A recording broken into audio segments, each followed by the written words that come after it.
இன்றைக்கி நம்ம என்ன பண்ண போகிறோம்னா 3-4 விஷயங்கள் மெயினாக பண்ணணும். பப்பாளி, அது வேலி ஓரத்தில் இருக்கிற பப்பாளி வந்து நல்ல ரெண்டு காய் நல்லா பழுத்துருக்கு, அதை பறிக்கணும். அதுக்கப்புறம் 2-3 வாழைத்தார் வெட்டணும்.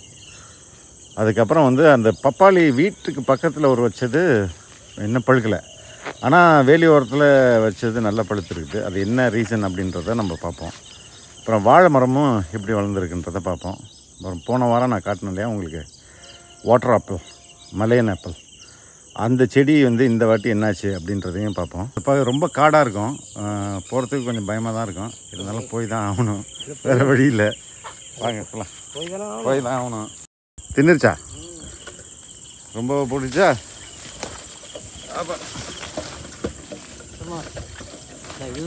இது ஐயோ வரதுக்கு முன்னாடியே பறிச்சு பரவாயில்ல. இல்லைண்ணே, நேற்று இருந்ததே, இது இருக்காது. இதில் திருப்பங்க. இல்லை இது இல்லை, இங்கே இருக்கு, பழம் இருக்கு. பழம் இல்லைங்க, அதான் பழத்தை தான். இல்லைண்ணே, அண்ணாந்து போய் பாருங்க. அப்படி இது நேற்று அங்கேருந்து பார்த்தா இந்த தோல் அப்படி இல்லையே, பச்சையா இருக்கே. இல்லையே இல்லையா? பரவாயில்ல, வேற மரம் இருக்கா? வேற மரம் எங்க இருக்கு? வேற இதானே ஒரு மரம் தான். இது இல்லை இல்லை, வேற இல்லை பாருங்க. அது எப்படி இது பழுத்தது காமி? பழுத்தது இங்கே காணும். இது காயை சாப்பிட்ருக்காங்க, பழத்துக்காங்க. இல்லை இங்கே இருந்து தானே, மரத்தில் இல்லை, கீழே போய் விழுந்துருக்காங்க. கீழே விழுந்துன்னா இங்கே தானே விழுந்துருக்கும், வேற எங்கே போயிருக்கணும். இல்லை அது மேலே தானே கிடக்குமா? கிடந்தா அதான் காணும்.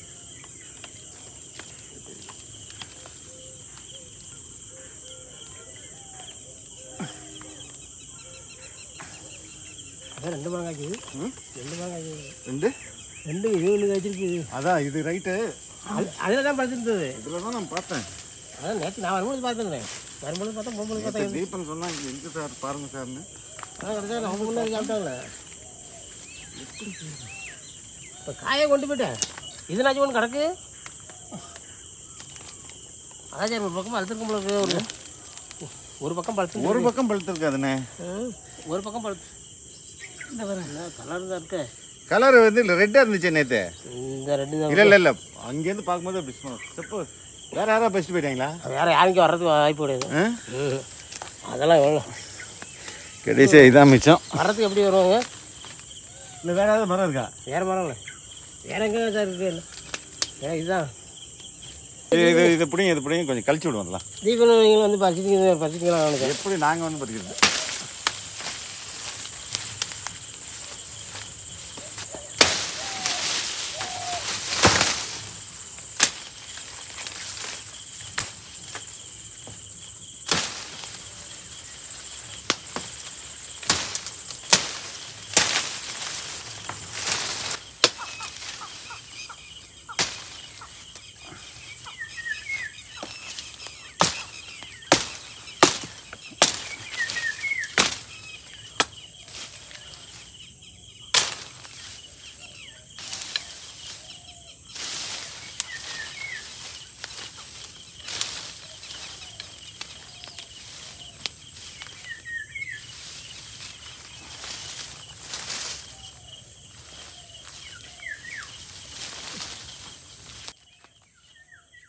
பப்பாளி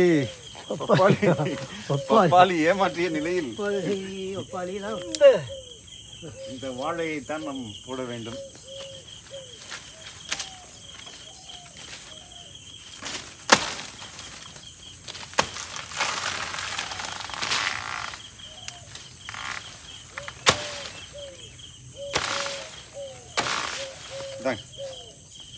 இது வந்து சிறுமலை வாழை. சிறுமலை நல்லா பால் ஊற்றுது, நல்லா பழுத்து இருக்கிறது. பழுத்துரும். ஊருக்கு எடுத்துகிட்டு போனோம்னா இன்றைக்கி ட்ரெயினில் போனால் நாளைக்கு பழுத்துரும். இது ஒன்று தண்டு எடுப்புமா. இன்னொரு அந்த அலகு போனதானா? அலகு வரல. அலகு காணும். வேற கொண்டு தான் வைப்பாங்க. அறக்கிறது எடுத்துட்டு போவீங்க.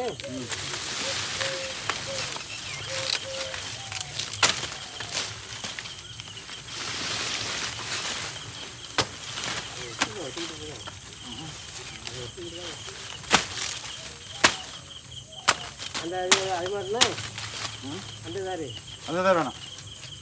இதில் ஒரு மரவள்ளி இருக்கு பாருங்க. குச்சி தான் இருக்குதா இல்லை மரவள்ளி? கிழங்கு இருக்காது. இப்போ கிழங்கு இருக்காது. குச்சி தானா இல்லை பச்சை இருக்கா? பச்சை அதான் அங்கே இருக்கு. பச்சை இருக்கு. பச்சை அங்கே இருக்குல்ல. இங்கே அதான் கீழே இருக்கு. இங்கே ஆமாம். மேலே அங்கே பட்டு போச்சு. அங்கே கீழே இருக்கு.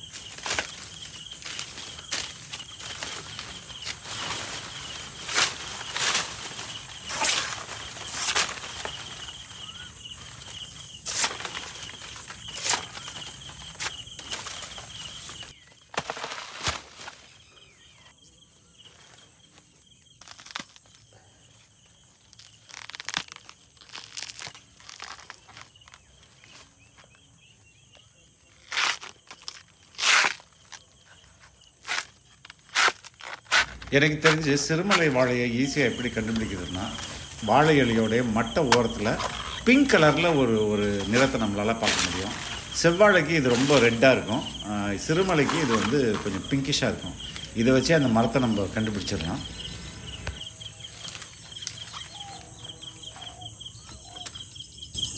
இதெல்லாம் ஒட்டை பிடிச்சிருக்கோம். இப்போ இதை இப்போ பிடிக்கிறதா ஒட்டை பிடிச்சிருக்கோம். ஒட்டை பிடிச்சிருங்க. ஏன்னா இப்போ காலில் வந்து இதெல்லாம் பிடிக்கணும். பனி கொஞ்சம் உணவுன்னு கால் நேரத்தில் இதை பிடிச்சிருந்தா அஞ்சுக்கு தான்.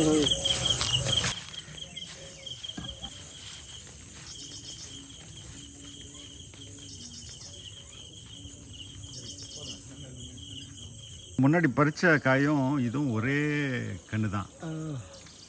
ஆனால் வந்து இது வந்து காய் நல்லா பெருசாக இருக்குது, ஆனால் பழுக்க மாட்டேங்குது. அது பழுக்கிறதுக்கு காரணம் என்னன்னா இவர் தான் பழுக்க விட மாட்டேங்கிறாரு. காரணம் டெய்லி தண்ணி ஊற்றிடுறாரு. தண்ணி சப்ளை ஹெவியாக கொடுக்கறதுனால. ரெண்டாவது இங்கே வந்து எரு போட்டோம்.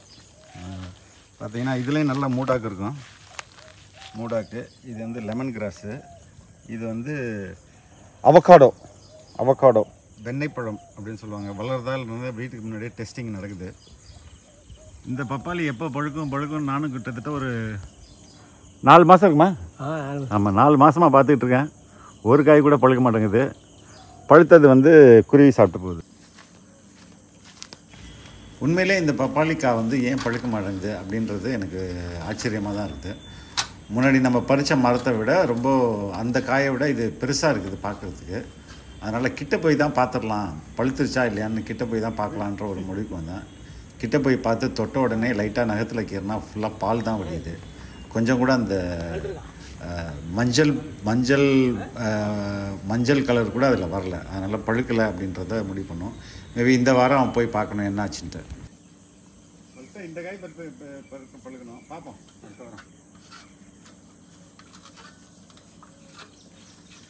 கிட்டே போய் பார்த்தாச்சு பழுத்துருக்குதா இல்லையான்ட்டு. ஆனால் பழுத்த மாதிரி தெரியல. ரோஸ் செடி இங்கேயும் பயங்கர காடாக தான் இருக்குது. இந்த இடமும் பார்ப்போம் இப்படி வருதுன்ட்டு. ஆக்சுவலாக இது வந்து ரோஸ் நம்ம ஒசூர், ஊட்டி இது மாதிரி இடங்களில் வளர்கிறோம். நம்ம ஏரியாவில் வளருமா அப்படின்னு செக் பண்ணுறதுக்காக வச்சது தான் இதுவும். இது 3 ரோஸ் 4 வச்சுருந்தோம். எல்லோ ஒன்று, பியூர் ஒயிட் இங்கிலீஷ் ரோஸு, அதுக்கப்புறம் ரெட்டு, அதுக்கப்புறம் பிங்க்கு. இதில் அந்த ஒயிட் மட்டும் காலி ஆயிடுச்சு, வளர முடியல. மற்ற எல்லாமே வளர்ந்துருச்சு. களை வெட்டுறதுக்கு பதில் களை வெட்டுறேன்னு நினச்சிட்டு லாஸ்ட் டைமு ஒரு போன மாதத்தில் ஒரு ரோஸ் செடியை நான் காலி பண்ணிட்டேன். களை வெட்டுற போய் அது இருந்தது தெரியலை. அதனால் அது ஆனால் மறுபடியும் அதுவும் துளுத்துக்குச்சு. இப்போ வந்து சம்மர் தான். நம்ம இப்போ பாருங்கள் நல்லா எவ்வளோ ஸ்டெம்லாம் வந்து எவ்வளோ ஸ்ட்ரெங்தி ஸ்டெம்மாக இருக்குது. ரோஸ். ஸோ ரோஸும் சக்ஸஸ்ஃபுல்லாக இங்கே வந்து பண்ண முடியும். இவ்வளோ எல்லோ ரோஸ் கிடச்சிருக்குது. நான் அந்த ரெட் ரோஸையும் இந்த ரோஸையும் பார்ப்போம். நான் சொன்னேன்ல, களை எடுக்கும்போது இந்த புஷ்கட் இதெல்லாம் ஃபுல்லாக இது எல்லாமே ஃபுல்லாக பயங்கர காடாக தான் இருந்தது. அதில் வந்து இந்த ரோஸ் செடி இங்கே இருந்தது எனக்கு தெரியலை, வெட்டிட்டேன். அதுக்கப்புறம் தண்ணி ஊற்றி வளர்த்துட்டோம். அதுலேருந்து இப்போது ரோஸும் வந்துருச்சு. அந்த ரோஸையும் சும்மா பறிப்பேன், ஏன்னா அடுத்த வாரத்துக்குள்ளே இது காஞ்சி போயிடும். அதனால் பறித்து வீட்டுக்கு எடுத்துகிட்டு போகலாம். சாப்பாடு இதுதான் இன்றைக்கி வந்து மனைவி இல்லாததுனால குயிக் அண்ட் ஈஸி ஃபுட்டு வந்து இதுதான். பெப்பர் இல்லை, எங்கே இருக்குதுன்னு தெரியல. பெப்பர் கிடைக்கல, அதனால் இந்த சால்ட்டை போட்டு சாப்பிட்றலாம். சிம்பிள் போட்டு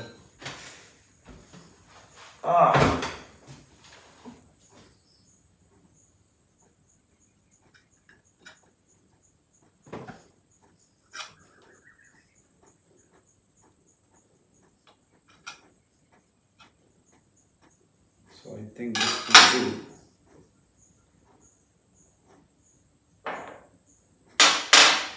உப்பு,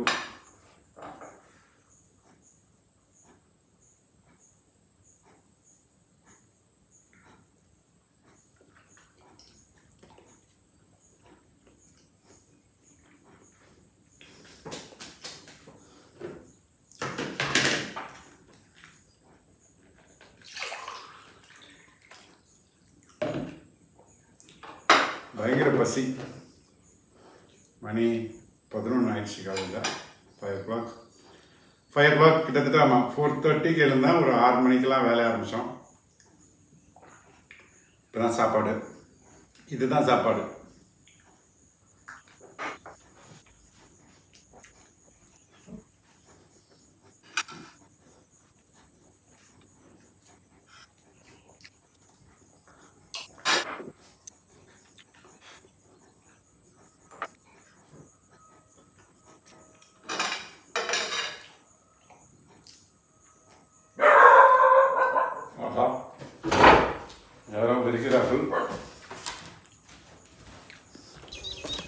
இது ஒரு மொந்தந்தார் தான் போட்டுமாங்க.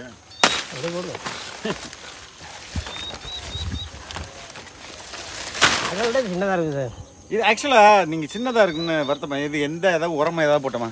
உரம் போடல, பூச்சி மருந்து அடிச்சோமா? அதான் பூச்சி மருந்து அடிக்கல. உரம் ரெண்டாவது இப்போ தானே வச்சேன். அது வந்து நான் என்ன நினைக்கிறேன்னா, அது ஒரு 4-5 தார் காப்பாடு தான். ஃபர்ஸ்ட் அதுவும் அப்படி தானே இருந்துச்சு. எது ஃபர்ஸ்ட் இந்த கற்பூரவள்ளி இங்கே விட்டுச்சு. கற்பூரவள்ளியில் போகட்டேன். இல்லை, நான் அங்கே அந்த ஆமாம், அதில் ஃபர்ஸ்ட்டில் சின்னதாக தான் வந்துச்சு. அதுக்கப்புறம் தான் பெருசாச்சு. அது இந்த நிலத்துக்கும் இதுக்கும் அடாப்ட் ஆகணும். அடாப்ட் ஆன இதுலேயும் தண்டு எடுப்புமா? மூடாக போடும். எல்லாத்தையும் எடுத்துருவோங்க தண்டு. எது அந்த மரம்? எந்த மரம்? அது தூக்கிட்டு போனா நான் எத்தனை தூக்கிட்டு போகிறது கேட்கலாம்.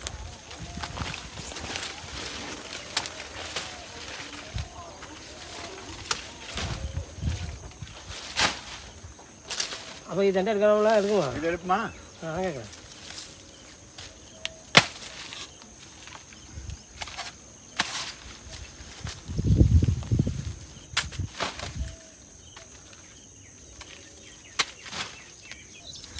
கண்ணூர் சீ விடுவோமா? சீ விடுவோமா? கண்ணூர் சீ தான் விட்டுறாங்க. இலை பறிச்சிக்கலாமா? அதில் இலை பறிச்சிக்கலாம். இப்போ இதை போட்டுமா? போட்டு விடுவோம். கீழே என்னம்மா? அப்படியே விடுவோம். அப்படியே கீழே வைங்க, இலையை வச்சுக்கோ. இது நம்ம பூனைக்கால் யாது இல்லைல்ல? பூனைக்கால் யாது அது? பூனைக்காய் அதில் அது வாழறங்காய்.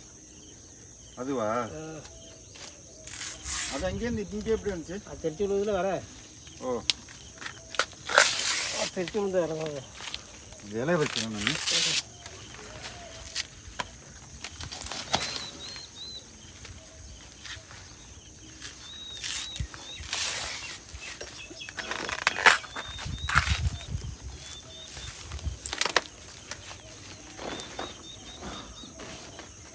வருமா நெருக்கம் நம்ம ஒரு பட்டை எடுத்தோம்னாக்கா இன்னும் ஒரு பட்டை எடுத்துங்க. இங்கே தண்டு முடியும்.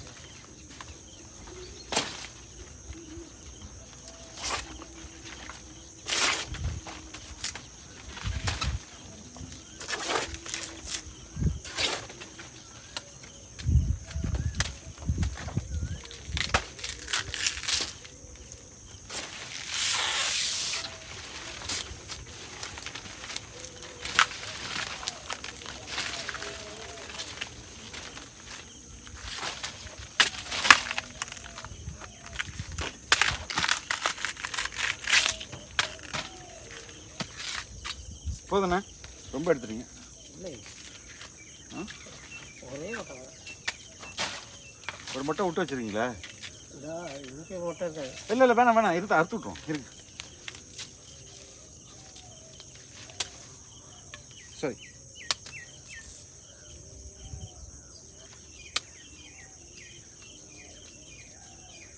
போட்டுமா? செங்கா போடுவோம்.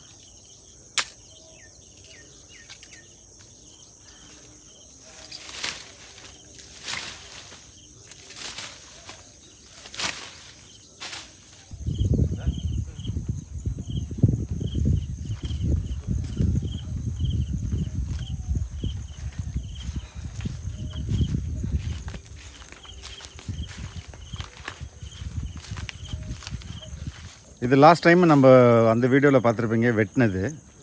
அந்த வெட்டின முருங்கை வந்து இப்போ நல்லா தளன்னு துளுக்க ஆரம்பிச்சிருக்கு. அது மாதிரி வச்ச இடத்துலையும் கூட துளுக்குது.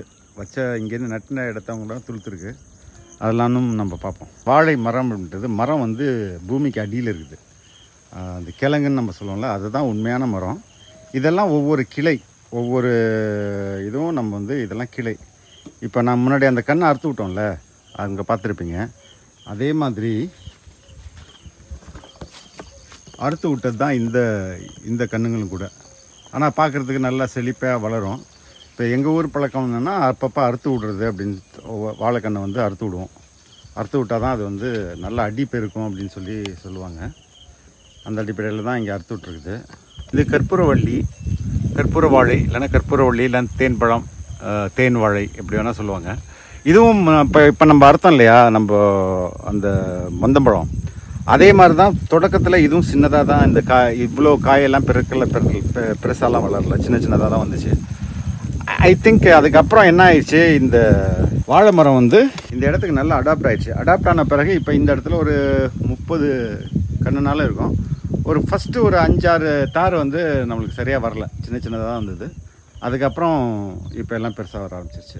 போன வீடியோவில் பார்த்துருப்பீங்க, ரொம்ப இந்த வாட்டர் ஆப்பிள் வந்து ரொம்ப என்ன சொல்கிறது, காய்ச்சி அப்படியே கீழே தொங்குச்சு. கீழெல்லாம் நிறைய கிடந்தது. இந்த வாரம் வந்து 2 வீக்ஸ் அப்புறம் வந்து பார்த்தா ஒன்றுமே இல்லை.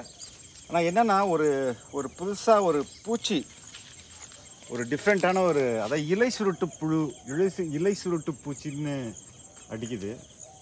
இலை சுருட்டு பூச்சின்னா பாருங்களேன், இந்த இலையை அப்படியே சுருட்டி இப்படி சுருட்டு மாதிரி அப்படியே சுருட்டி வச்சுருக்கு பாருங்க, இலை சுருட்டு பூச்சி. ஆனால் இந்த பூச்சிக்கெல்லாம் அது தாங்கும். இந்த பூச்சியெல்லாம் அது வந்து எதிர்கொள்கிறது தான் இதோட சேலஞ்ச். மரத்துக்குன்னு ரொம்ப ஸ்பெஷாலிட்டி ஒன்று இருக்குது. மரம் வந்து மற்ற உயிரினங்கள் மாதிரி தன்னுடைய எந்த தேவைக்கும் இங்கேருந்து வெளியில் போக முடியாது. ஃபார் எக்ஸாம்பிள், நம்ம ஒரு அனிமல், ஒரு நாயோ இல்லை மனிதனோ வந்து அவனுடைய உணவு தேவைக்கு இங்கேருந்து கடந்து போய் உணவை தேடி எடுத்துகிட்டு வர முடியும். ஆபத்துனாலும் ஒரு இடத்துலேருந்து ஓடிட முடியும். இனப்பெருக்கத்துக்கும் தன் இணையை தேடி அங்கேருந்து போக முடியும். இது ஆனால் மரங்கள் இது எல்லாமே அது இருந்த இடத்துக்குலேருந்தே செஞ்சுக்கணும். தனக்கான தேவையும் அது எங்கேயும் நகர முடியாது, அங்கேருந்து தனக்கான உணவை அது வரவழைச்சிக்கணும். அதே மாதிரி ஆபத்துனா தன்னை தற்காத்துக்கணும். இப்போ இந்த இலை சுருட்டு பூச்சி வந்ததுன்னா இதுக்கு இந்த பூச்சிக்கு எதிராக அது இந்த தாவரமே ஒரு என்சைம்ஸை வந்து உருவாக்கி அனுப்பும். ஸோ இந்த இலை சுருட்டு பூச்சிகள் கொஞ்சம் நாளில் இங்கேருந்து கிளம்பி வேற ஒரு பிளான்ட்டுக்கு போகும். ஃப்ளைஸ் வந்துருக்கு. இதுவும் ஆபத்தானது தான், மாமரத்தில் இருக்குது.